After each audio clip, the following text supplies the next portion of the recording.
This is the next video in our series where we look at Google Gemini and a research environment called Colab to do our data analysis.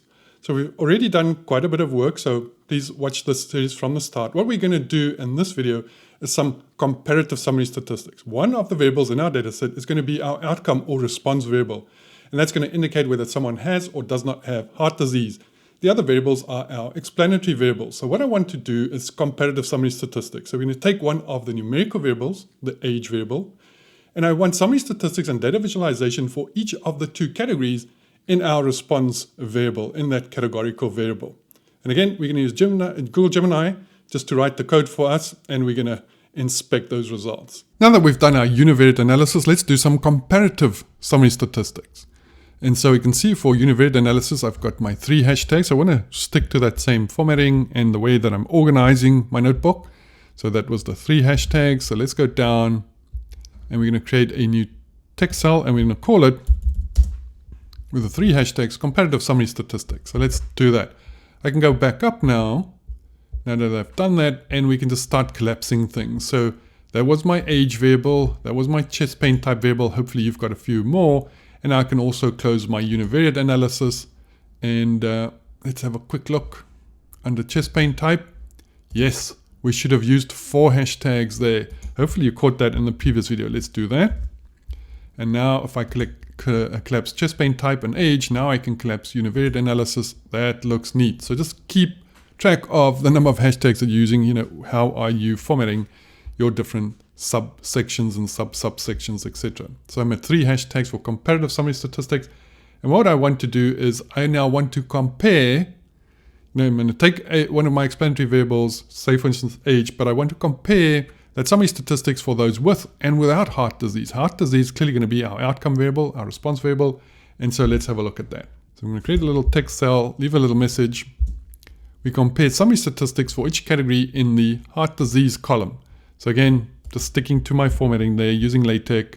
It's all up to you. So there we go. I've left a little message. That is definitely what we want to do. So I just want to start with heart disease. Now, I would have done this in the univariate analysis, but because we didn't, just demonstrating here, let's do that right here. Now, we've already seen how to do this. You can get the AI to do this, but let me just do this one by hand. I'm going to say df, and then I'm going to say heart disease. That was the column heart disease, and see, Gemini is doing, writing the code for me. I like what I see there. I'm just going to hit the tab to accept and tab again to accept. So we know how to get just the one column, creating a series object. So df, and then in square brackets, and then in quotation marks, the name of that variable, and then dot. We're going to call a function on this object that already exists. So we're going to call a method, the value underscore counts method. And if I do that, we see 508 ones and 410 zeros. So I'm going to assume that 0 means no heart disease and 1 does mean heart disease. And so I'd like to create a new column that doesn't say 0 and 1, but says heart disease and no heart disease. So when I create a plot, or a table or something, I don't want to see zeros and ones. That's not going to mean anything to anyone outside of our research group. So I want to do the de-encoding. And let's see if we can get AI to do this. And so there's my text. I'm going to say for plots, we create a new column named, and I'm going to call this column heart disease category name. Quite long. In real life, I won't, be that verbose. Anyway, and use the category names no heart disease, and let's put that uppercase, heart disease. Shift enter, and everything looks neat and nice there. Now let's generate this code.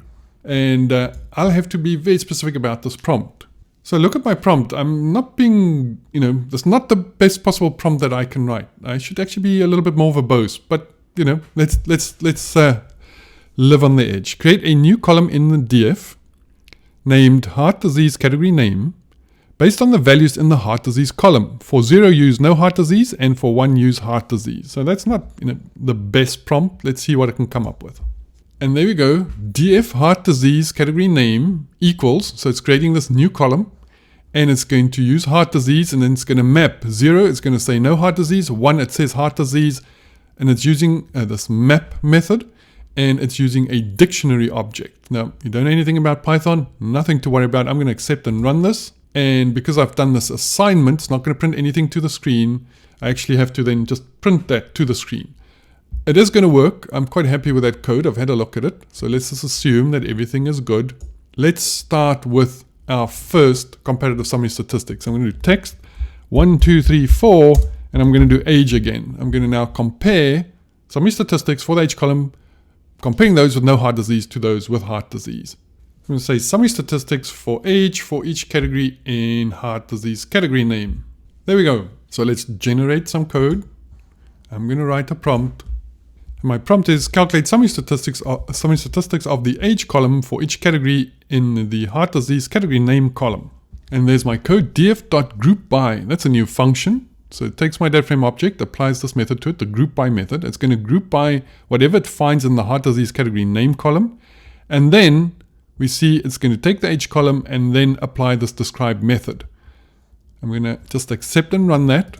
And it's kind of difficult code because you can see a group by method and then open close parentheses, and that's a function. And directly following that function, we get the square bracket notation.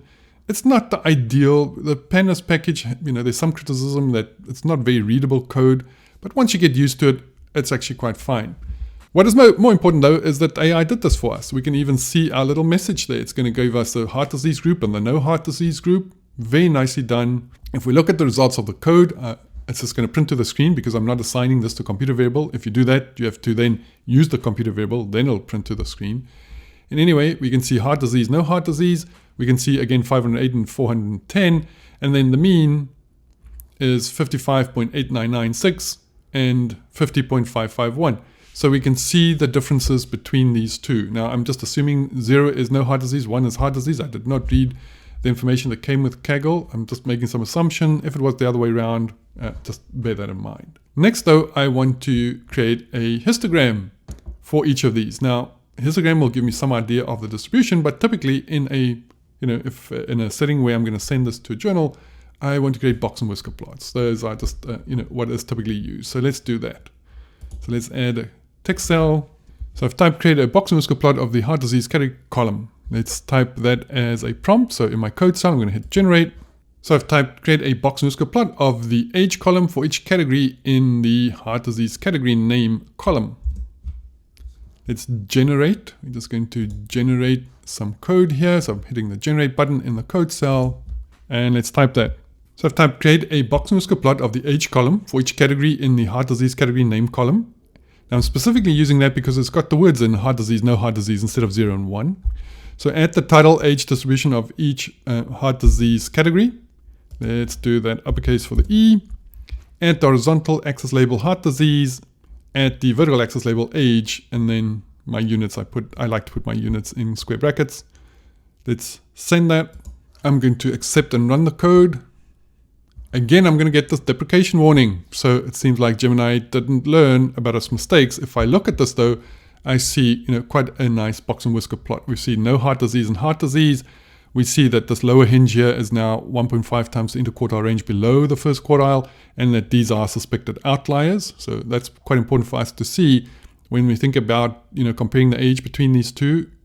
If we make a claim that there's a difference between these two ages, using a parametric test might not be the best thing to do. I might have to think of a non-parametric test. This is the kind of information that I want here in my initial phase of exploratory data analysis. So I don't like what's happening here. There's this deprecation warning. I didn't do anything though. While I was just narrating this, I saw this come up. It's seen that there was a deprecation error, and it sees that it's going to the error. It's going to change what is in red. It's going to change that to green. Let's just accept and run. And there you go. It's sort of starting to learn from its mistakes. I didn't type any message to say to correct this error. It saw the error and it's corrected that. I think that's fantastic. So that's comparative summary statistics and data visualization for a numerical variable for each category and a categorical variable. In the next video, we're going to look at just that association. So I'm going to not use a numerical variable, but another categorical variable. And I'm going to do a frequency of that for each of the categories in our heart disease column.